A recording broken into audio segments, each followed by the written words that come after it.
Écoutez bien, d'ici 2100, les 3/4 de l'humanité risquent de mourir de chaud. Les 3/4, ça paraît énorme, d'autant que 2100, c'est demain. Et c'est pourtant ce qui ressort d'une étude publiée dans la très sérieuse revue scientifique Nature et relayée ce matin par National Geographic. Les spécialistes sont formels. Si rien n'est fait pour réduire nos émissions de gaz à effet de serre, on court à la catastrophe. Ces dernières années déjà, des milliers de personnes ont péri à cause de canicules en Inde, par exemple.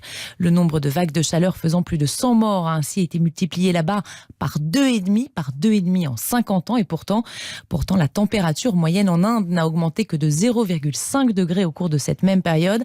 Je rappelle que les scientifiques tablent pour 2100 sur une augmentation moyenne des températures de 5 degrés si rien ne change. On est loin donc des 0,5.